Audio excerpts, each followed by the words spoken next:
Eu tenho que continuar. Tenho que continuar porque tem jogador do Paysandu com contrato assinado, mas não quer permanecer no Bicolor para a temporada 2025. Porém, o Papão faz jogo duro. Quem está certo nessa história? Jogador ou clube? Como também vamos trazer uma possível contratação de um jogador que já passou pela Curuzu algum tempo atrás. Meu nome é César Marim, que sou criador do canal Bastidores e convido a todos que não conhecem meu trabalho a conhecerem através desse vídeo e de vídeos antigos. Gostando? Se inscreva no canal, deixe seu like, acione as notificações e comentem. Podem comentar à vontade, concordando ou discordando de mim, sempre dando a opinião de vocês. É bem bacana, assim o YouTube vai entender que vocês estão gostando do nosso conteúdo e vai compartilhar o nosso conteúdo para as demais pessoas. A proposta do canal é analisar o futebol paraense, como no vídeo de hoje vamos analisar as últimas notícias do Paysandu. Como eu disse na introdução, o planejamento do futebol do Paysandu ainda a todo vapor, jogadores sendo anunciados, alguns jogadores podem até deixar o elenco bicolor, e um deles que pode deixar o elenco bicolor é o zagueiro Lucas Maia, que para muitos, como para mim também, foi o melhor zagueiro em desempenho do Paysandu nessa última temporada, só que o jogador quer rescindir o contrato. Entrou na justiça, falou que o clube está devendo, porém, o juiz de plantel indeferiu o pedido do atleta, o contrato dele ainda está em vigor com o Paysandu. O Márcio Tuma, diretor jurídico do Paysandu, foi à imprensa e esclareceu que o jogador, no clube não deve nada ao jogador, que o jogador tem que se apresentar ao Paysandu, porém, o jogador já disse que não vai se apresentar ao Papão, pelo menos nesse momento, né? Passar os dias pode ter, lógico, uma outra resolução sobre a situação. Deixa a sua opinião sobre isso, eu vou dar minha opinião aqui. Seguinte, o Lucas Maia, ele assinou o contrato com o Paysandu há poucos meses. Ele renovou o contrato dele. Ele renovou porque ele quis. Ele não foi obrigado a renovar com o Paysandu. Ah, mas se o clube dever salários, tudo bem, é uma situação. Porém, vai para a justiça e a justiça indeferiu. E o clube afirma que não deve mais nada ao jogador. Ou seja, se o clube não deve mais nada ao jogador realmente e a justiça indeferiu o pedido do atleta, ele tem que se apresentar.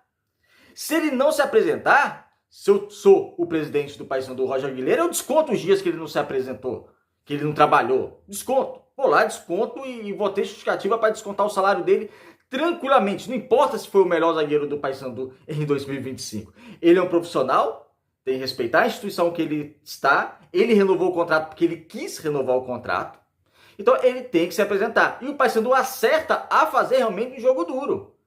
Não pode liberá-lo assim dessa maneira. O que eu acho, aí é lógico, é um achismo meu, tá? O que eu acho é que há a possibilidade dele ter recebido uma outra proposta de outro clube, balançou, viu que o Paysandu não ia liberá-lo com tanta facilidade e está procurando sair dessa maneira. Lógico, tem empresário envolvido, com certeza, alguma coisa do tipo. Mas é como eu disse, isso aí é um achismo meu, porque ele não ia pedir uma rescisão contratual também para ficar em casa, sem proposta de lado nenhum. Duvido. Então, isso pode sim ter ocorrido e balançado o jogador, só que aí o jogador foi para um caminho que ele acha que está no direito, só que a justiça falou que ele não tem direito da rescisão contratual, porque o Paysandu não o deve. E eu vou pelo que a justiça determinou. Se daqui a algum tempo mudar a situação, aí eu mudo, lógico, minha opinião, mas se a justiça falou que ele tem que ter o contrato, permanece com a equipe do Paysandu, então tem que cumprir esse contrato. Aí não importa quem seja. Tecnicamente, é lógico que é uma perda, porque é o melhor zagueiro do Paysandu. E o Paysandu já renovou com o Luan, contratou o Valdo, e se perder o Lucas Maia, vai ter que ir no mercado, lógico, trazer um zagueiro para ser titular da equipe do Paysandu, para preencher essa lacuna. Daqui a alguns dias, o jogador pode ficar no Paysandu, acabar se apresentando, aquela coisa toda, e tendo boas atuações, a torcida até esquece isso e segue, isso é do futebol. Mas no momento, o jogador não parece interessado em se apresentar no Paysandu, e o Paysandu, eu acho que está correto em fazer um jogo duro com o atleta, porque não pode ser assim, né? Não pode pedir rescisão contratual se você não tem uma justificativa, e até o momento não tem nenhuma justificativa jurídica para você pedir uma rescisão contratual e liberar o jogador porque o jogador quer. Não existe isso. Então, para mim, o Paysandu acerta. Vamos agora falar de uma possível contratação, possível retorno para o Paysandu. Trata-se do meio atacante Marlon, 27 anos, aquele mesmo que foi vendido para o Gil Vicente, de Portugal por cerca de 350 mil euros, foi a maior venda da história do Paysandu. Ele pode estar de volta, saiu na imprensa paraense. Minha opinião é a seguinte: o Paysandu ele tem muito costume de trazer ex-jogadores do seu clube que passaram algum tempo para reforçar o Paysandu anos depois. O jogador tem uma boa passagem pelo Paysandu, parece que ele tem um contrato que o assegura a voltar para o Paysandu quando a situação não for muito boa. Isso já aconteceu com vários jogadores do Paysandu ao longo da história.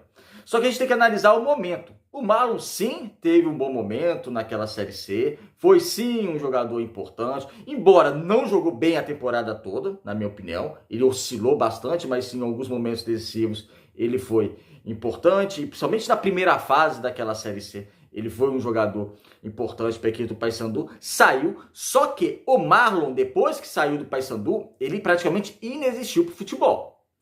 Foram duas temporadas no Gil Vicente. Nas 2 temporadas ele não conseguiu se firmar na equipe titular. E nós estamos falando do Gil Vicente de Barcelos, tá? Lá de Portugal. Não estamos falando do Futebol Clube do Porto, nem Vitória de Guimarães, nem Sport, nem Benfica, nem Braga. Nenhum desses. Ele não conseguiu se firmar na equipe titular. Foi titular de poucos jogos. Não teve participação nenhuma em gol na primeira divisão portuguesa. Nem assistência, nem gol marcado. Depois de 2024 ele é emprestado ao Guarani. Na Série B ele tem 2 participações em gol, um gol e uma assistência, mas também não é titular da equipe do Guarani, não tem um desempenho muito bom também. Então abre uma grande interrogação, porque ele praticamente inexistiu para o futebol depois que ele saiu do Paysandu. Passagens apagadas tanto pelo Gil Vicente, como também pela equipe do Guarani na Série B. E agora, qual o jogador que o Paysandu estaria contratando? O Marlon do Paysandu? Ou o Marlon dessas últimas aparições dos seus 2 últimos clubes? Eu fico, se confirmar essa contratação, com o pé atrás, mas deixo aí o comentário de vocês, o que vocês consideram sobre isso. A vantagem é que não se passou tanto tempo da última passagem dele do Paysandu e ele é novo ainda e está com 27 anos.